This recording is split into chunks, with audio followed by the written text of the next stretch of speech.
Buenas tardes. Ante todo, quiero agradecer al doctor Dinamarca por la invitación al desarrollo de la ponencia en esta reunión de expertos de la Red de Fracturas de Fragilidad. El tema a desarrollar es principios de rehabilitación en ancianos. Algunas generalidades. Los diversos avances en ciencia y tecnología de los últimos años han permitido una mayor sobrevida de la población, y esta a su vez ha permitido la aparición de diversas enfermedades asociadas al envejecimiento.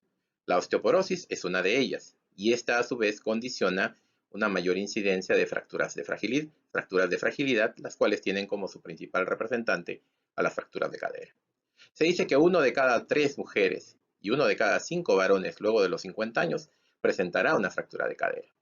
A su vez, estas fracturas de cadera o fracturas de fragilidad también tienen como un principal factor de riesgo a la fragilidad, entendiéndose a esta como la disminución de las reservas corporales de los diversos órganos y sistemas y por lo tanto la predisposición a descompensaciones ante cualquier estrés. Se dice que los pacientes con fragilidad tienen una densidad mineral ósea disminuida y a su vez en estos mismos pacientes con densidad mineral ósea disminuida también concurre la sarcopenia.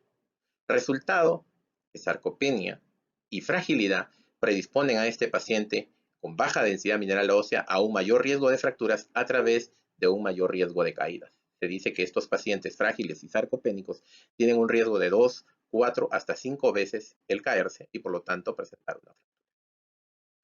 Cuando un paciente tiene una fractura, su rendimiento físico previo es el 15% tiene un rendimiento físico aceptable y una baja comorbilidad.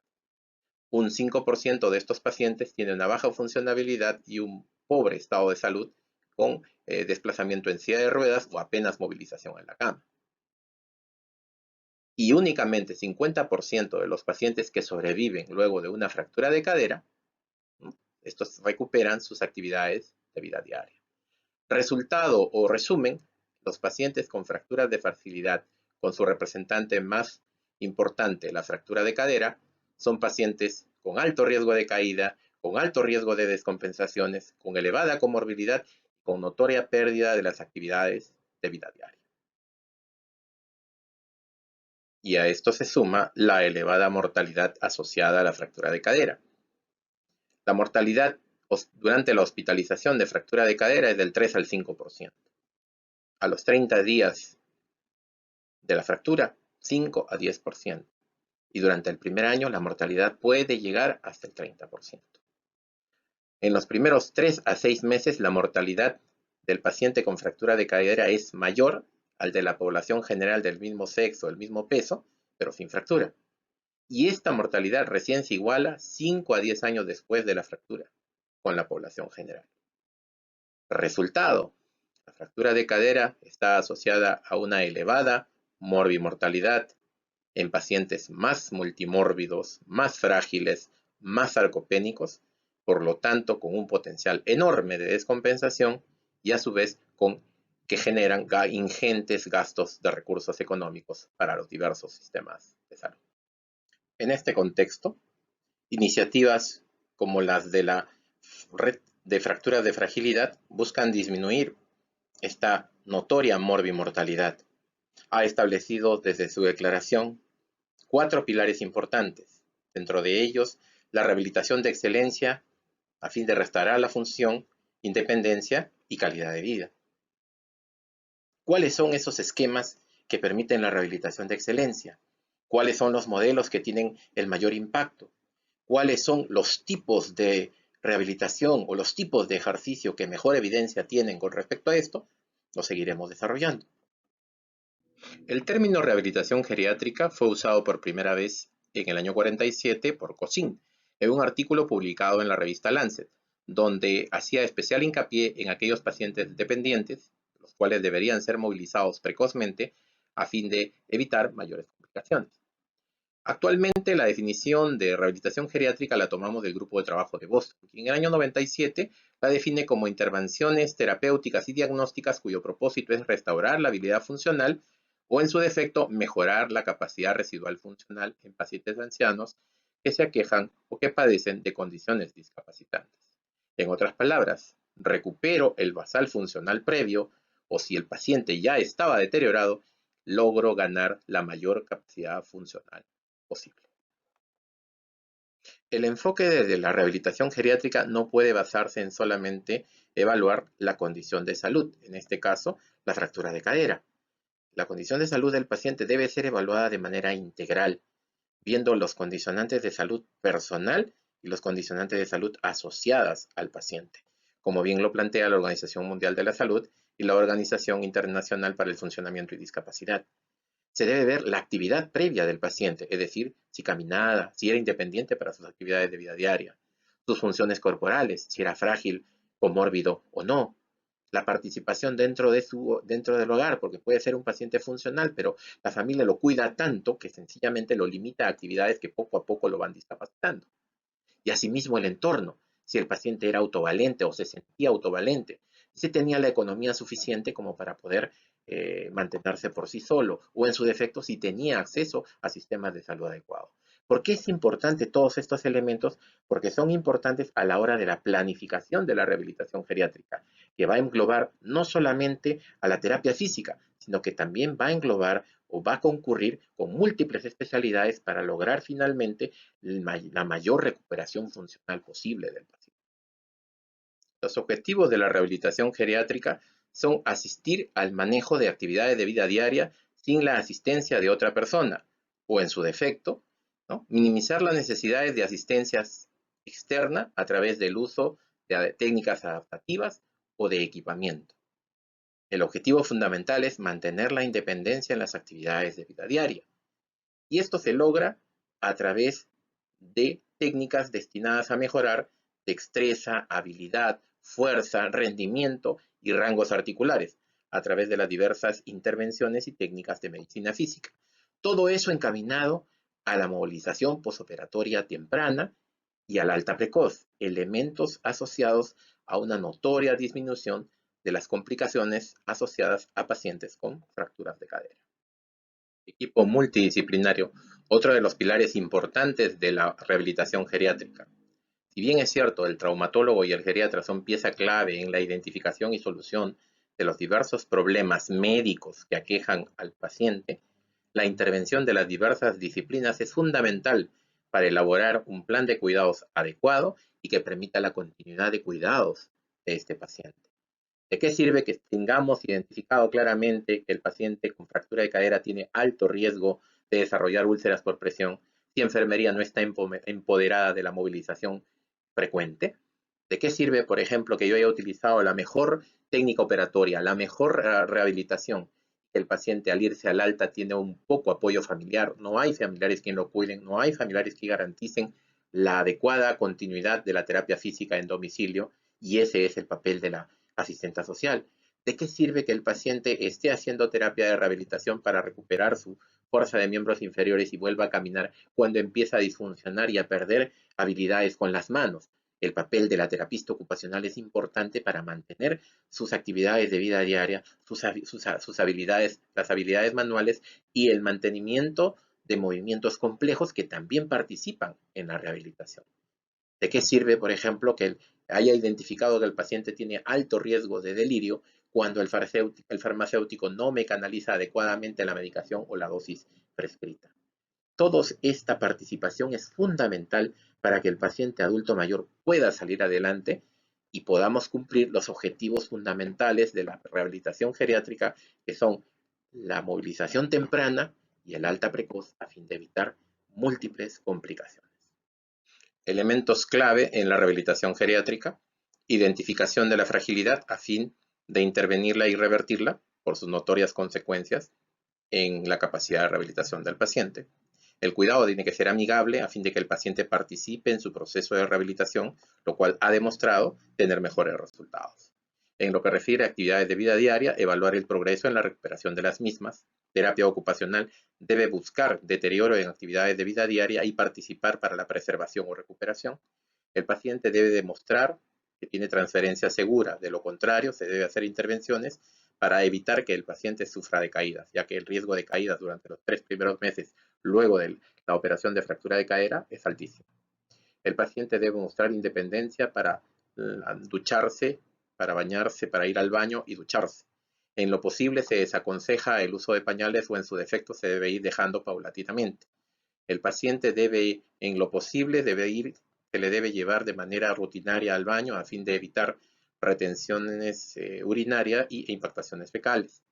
Y en lo que refiere a la alimentación, se debe verificar un adecuado consumo en calorías y proteínas. De no tenerlas, inmediatamente se debe referir al paciente con la nutricionista para el adecuado suplemento o complemento nutricional. Otros elementos claves en rehabilitación geriátrica, en lo que refiere a movilidad, se aconseja mantener los rangos articulares en pacientes posoperados de cadera, evitar en lo posible la flexión de cadera más allá de los 90 grados y la abducción. En lo que refiere a evaluación, se debe considerar una medida de funcionalidad periódica con la finalidad de establecer avances.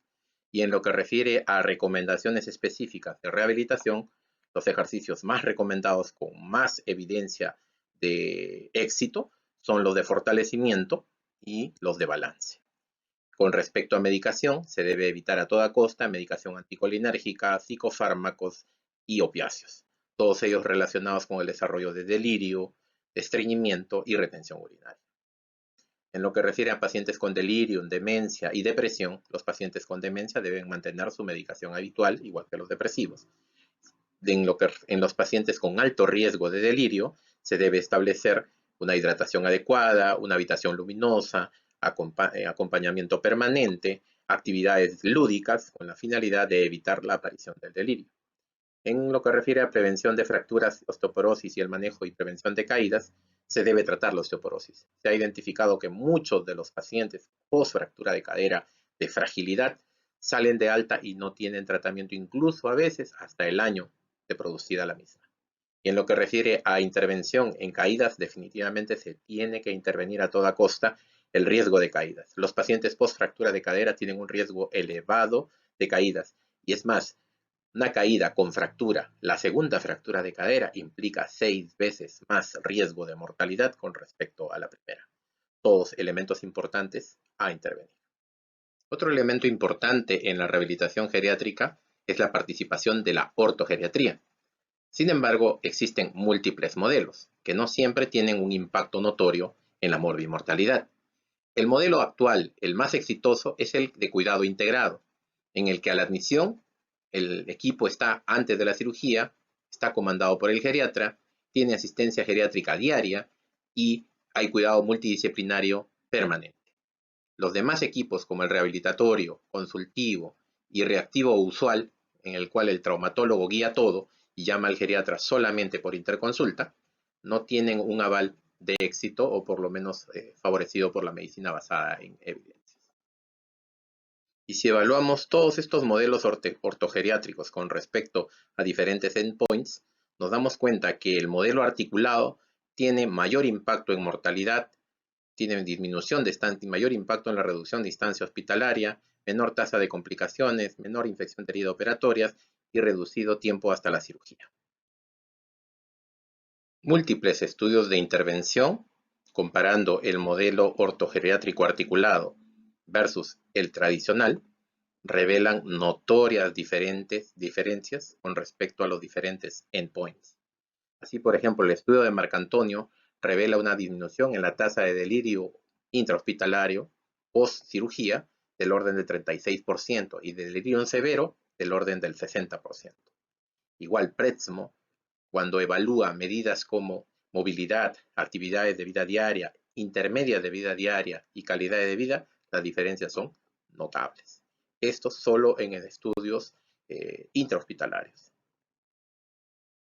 Y cuando estos estudios de intervención son llevados a la comunidad, siempre comparando el modelo articulado de cuidados ortogeriátricos, se establecen igual notorias diferencias al año y a los 2 años, tanto en recuperación de función como en movilidad.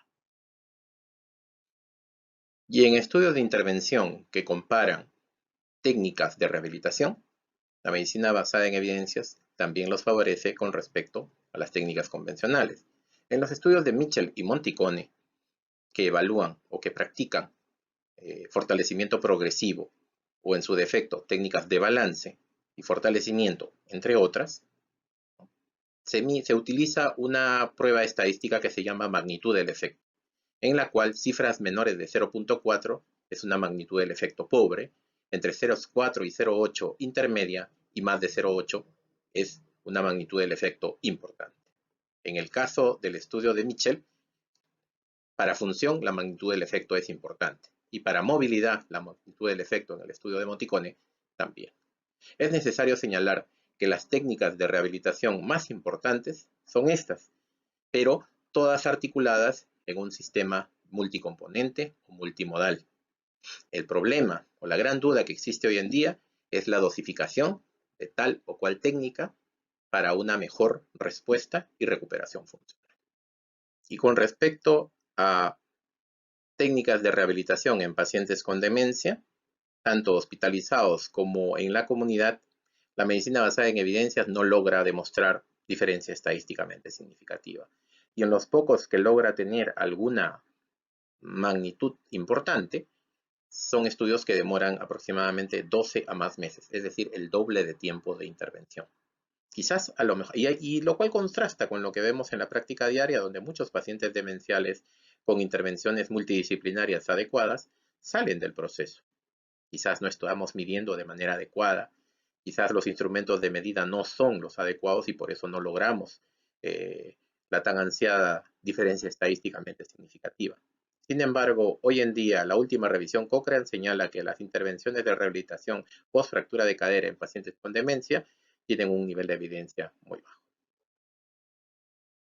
Finalmente, las conclusiones de la ponencia. La osteoporosis está íntimamente ligada a fragilidad y sarcopenia, y estas al síndrome de caídas. La razón para la morbimortalidad asociada con fracturas de fragilidad. El principal objetivo de la rehabilitación geriátrica es la recuperación del nivel funcional previo a la fractura, o en su defecto, llevarla al mejor nivel posible, con énfasis en la preservación de las actividades de vida diaria. La rehabilitación con equipo multidisciplinario es fundamental en la pronta recuperación del paciente anciano con fractura de cadera por fragilidad. La temprana movilización postquirúrgica predice mejores resultados. El modelo ortogeriátrico tiene buena evidencia reduciendo morbilidad, mortalidad y dependencia. El modelo ortogeriátrico articulado, lógicamente. Intervenciones en balance, resistencia y entrenamientos de fuerza progresivo tienen importante evidencia contribuyendo a la recuperación funcional y preservación de actividades de vida diaria. Finalmente, 2 minutos de movimiento activo y consciente definitivamente son más que 2 horas de movimiento pasivo. María Eugenia González, Fisioterapia, Hospital Central FAP. Muchas gracias.